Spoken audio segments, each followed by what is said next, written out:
내가 해야 할 일이 무엇인가를 묻기 전에 나는 누구인가를 먼저 물어라. 인생에서 무엇을 이루고자 하기 전에 인생이 당신을 통해 무엇을 이루고자 하는지에 귀 기울여라. 내가 소명에 대한 의문에 눈뜬 것은 30대 초반의 일이다. 그 즈음 겉보기에는 모든 것이 잘 되어가고 있었지만 나의 영혼은 텅 비어 있었다. 돈을 벌고 권력을 얻고 경쟁에서 이기거나 자기 자리를 탄탄하게 굳히는 일보다 더 의미 있는 삶의 길을 찾는 사람일지라도 자칫하면 그 여정에서 자기 것이 아닌 인생을 살 수도 있음을 나는 어렴풋이 깨닫기 시작했다. 그리고 내가 바로 그러고 있는 것이 아닐까 두려워하며 한밤중에 깨어나 몇 시간이고 천장만 바라보곤 했다. 당시 나는 내 안에 더욱 심오하고 진실한 인생이 숨어 있다는 사실을 알지 못했다. 더욱이 그러한 인생이 진짜 있는 것인지 믿을 만한 것인지 실현 가능한 것인지조차 확신하지 못하고 있었다. 그러다가 우연히 퀘이커 공동체의 전에 내려오는 오래된 경구 하나를 알게 되었다. 내 인생의 목소리를 들어보아라. 그 말은 내게 용기를 북돋아 주었다. 물론 그때 나는 그 말의 의미를 충분히 이해했다고 생각했다. 이렇게 말이다. 최고의 진리와 가치가 당신의 삶을 이끌도록 하라. 매사에 최고의 진리와 가치를 기준으로 행동하라. 당시 나에게는 바로 그런 삶을 사는 것처럼 보이는 영웅들이 있었기 때문에 나름대로 그 말의 의미를 더욱 구체화할 수 있었다.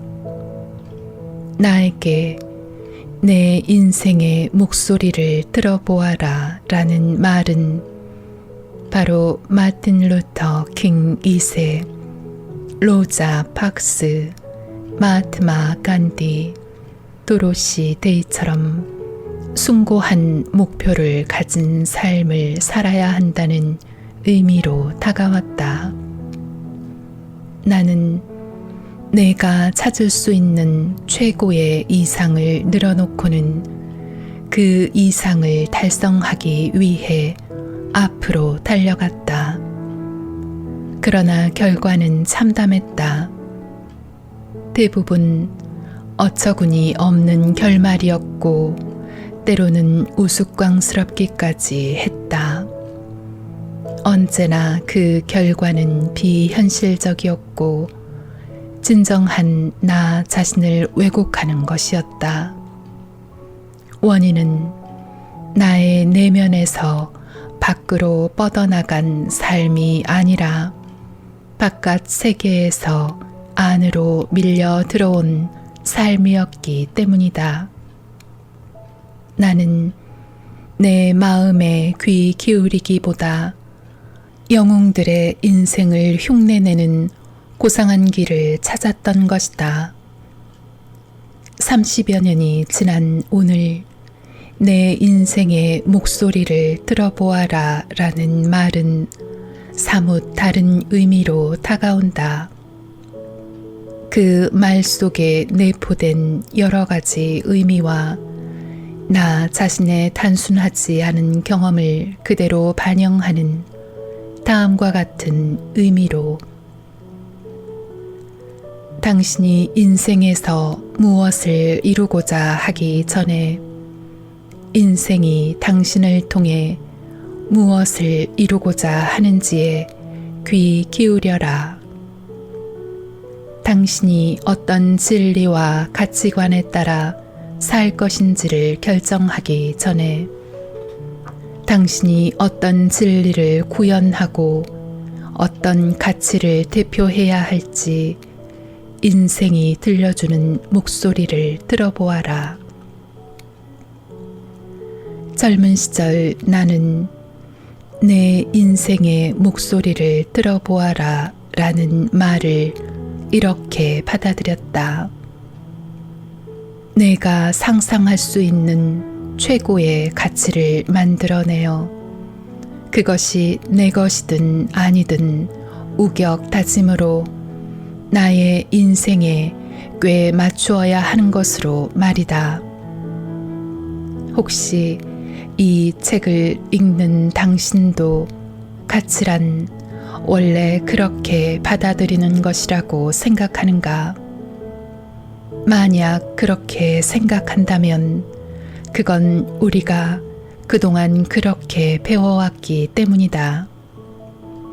세상에는 극단적으로 단순한 도덕주의자들이 있다. 그들은 도덕적인 삶이란 베스트셀러 첫에서의 차례를 뒤적여 목록을 만들고 그 목록을 일일이 체크해가며 교양 있게 행동하려고 노력하는 것쯤으로 여긴다. 살다 보면 우리가 너무나 미숙한 나머지 무너지지 않기 위해 어떤 가치를 버팀목처럼 세우고 그것에 의지해야 하는 순간이 있기는 하다. 하지만 그런 순간들이 어른이 되어서도 자주 되풀이 된다면 무언가 크게 잘못된 것이다.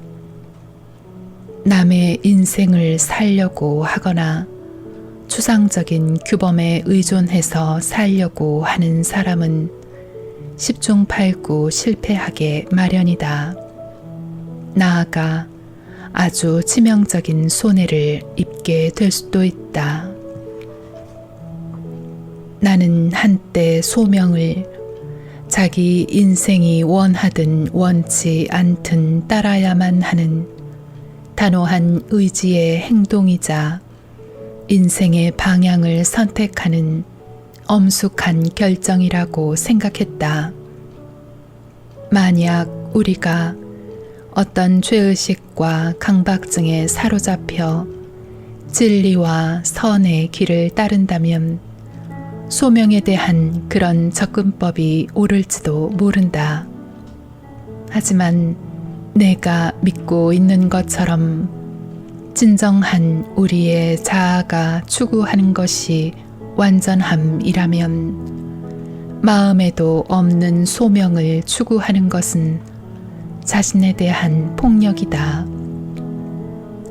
아무리 숭고한 비전이라 할지라도 자신의 내부에서 길러진 것이 아니라 밖에서부터 부여된 강제의 것이라면 그것은 심각한 폭력이다.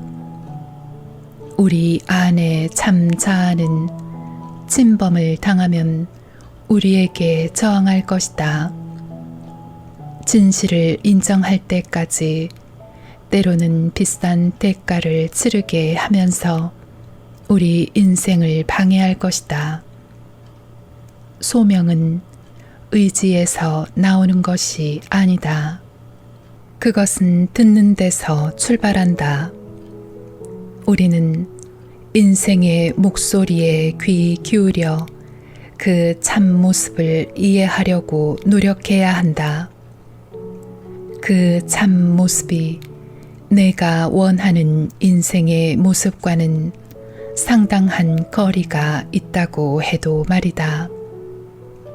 그렇지 않으면 내 인생은 내 의도가 아무리 진지하다 할지라도 결코 참된 의미를 갖지 못할 것이다.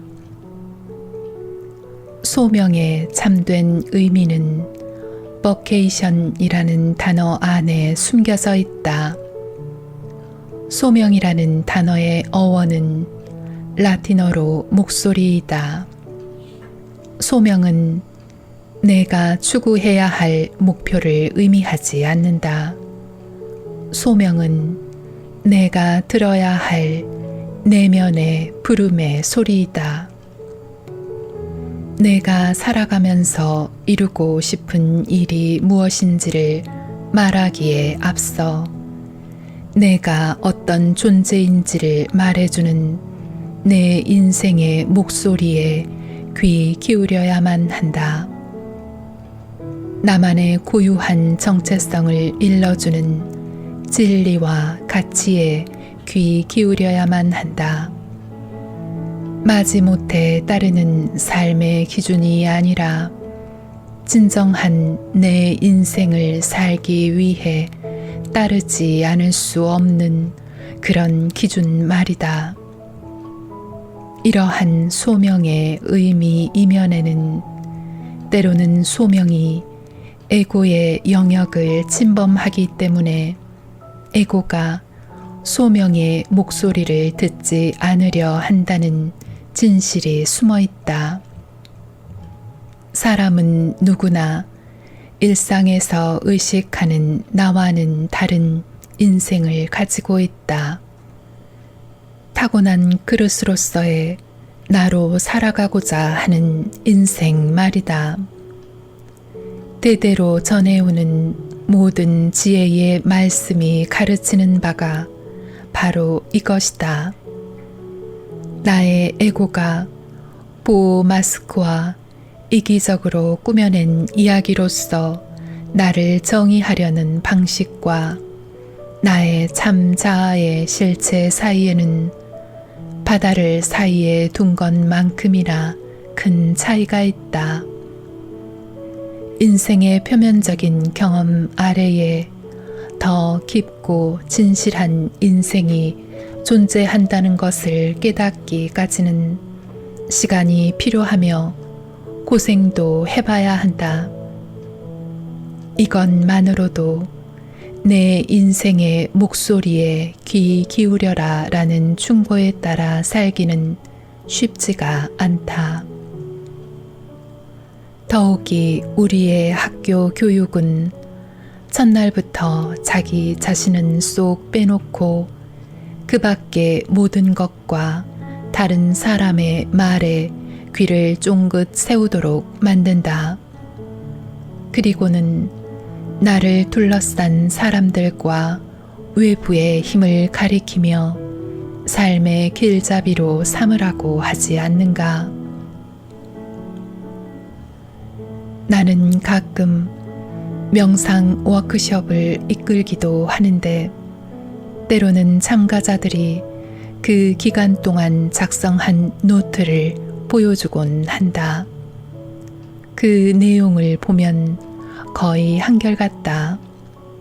사람들은 워크숍을 이끄는 안내자의 말을 자세하게 적어두고 때로는 그룹 안에 어떤 현명한 사람의 말을 메모해 놓는다. 하지만 자기 자신의 말을 적는 경우는 극히 드물다. 우리는 자기 내부의 소리만 빼고 그 밖의 곳에서 들려오는 말에는 열심히 귀를 기울인다. 나는 참가자들에게 노트를 서로 돌려보도록 한다. 우리가 하는 말들은 자기 스스로에게 하고 싶은 조언인 경우가 많기 때문이다. 흔히 우리는 입에 담아 말했다는 이유로 그 의미를 이해하고 있다고 착각하는 경우가 많다. 하지만 그렇지 않은 경우가 얼마나 많은가. 특히 이성이나 에고보다 더욱 깊은 곳에서 우러나오는 말을 할 때 우리 내면의 스승이 진실을 말하고자 할 때 무의식적으로 흘러나오는 그런 종류의 말을 할 때는 더욱 그렇다. 그럴 때는 우리의 인생이 해주는 말을 잘 듣고 받아 적어야 한다.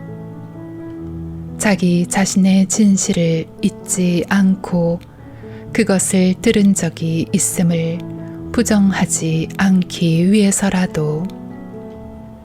물론 인생은 꼭 언어를 통해서만 말하지는 않는다. 행동과 반응, 직관과 본능, 감정과 몸의 상태를 통해서 어쩌면 말보다도 더욱 심오한 표현을 하고 있는지도 모른다. 사람에게도 식물처럼 어떤 특정한 경험의 방향으로 스스로를 끌어당기고 도움이 되지 않는 다른 것들을 멀리 하려는 지향성이 있다. 만약 우리가 자기 경험에 대한 스스로의 반응을 읽어낼 수만 있다면 더욱 진정한 삶으로 나아가게 될 것이다.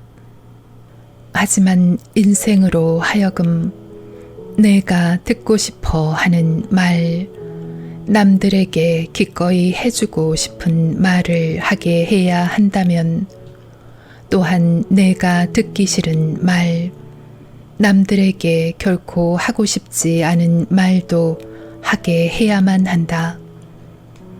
내 인생에는 능력과 미덕만 있는 것이 아니라 책임과 한계도 있으며 실수와 어두운 그림자도 있다.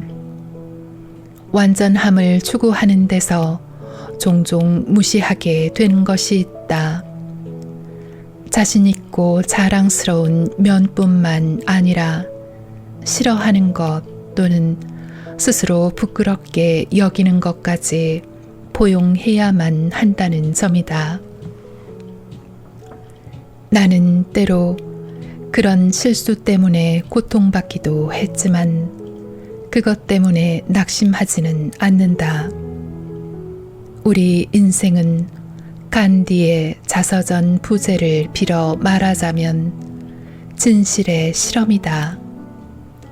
실험에서는 나쁜 결과도 성공만큼이나 중요하기 때문이다. 내가 그런 실수를 저지르지 않았다면 어떻게 나의 진실과 소명을 깨달을 수 있었을지 모르겠다. 어떻게 자기 인생의 목소리에 귀 기울일 것인가 하는 문제는 연구해 볼 만한 가치가 있다. 우리 문화권에서는 쓸데없이 여러 방면에서 정보를 수집하려는 경향이 있다. 그 문제의 근원이 인간의 영혼일 때는 별 효과가 없는데도 말이다. 영혼은 소환장이나 반대 신문에는 응답하지 않는다. 영혼은 고요하게 그를 받아들이며 신뢰할 만한 상황에서만 자신의 진실을 말한다. 영혼은 야생 동물과 같아서 거칠고 활달하며 노련하고 자립적이지만 동시에 매우 수줍음을 탄다. 야생 동물을 보려면 숲에 들어갈 때 절대로 요란한 소리를 내며 나오라고 불러대선 안 된다.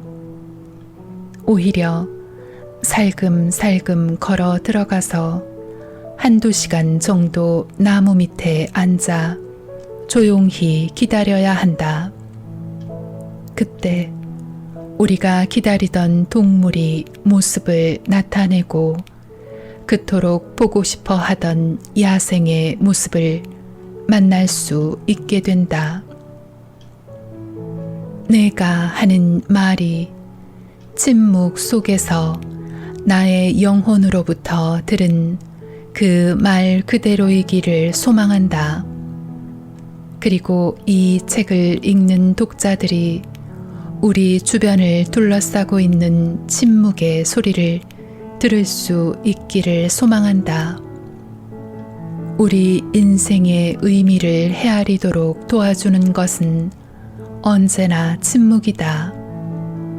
또한 말로는 결코 건드릴 수조차 없는 깊은 의미를 깨닫게 해주는 것도 역시 침묵이다.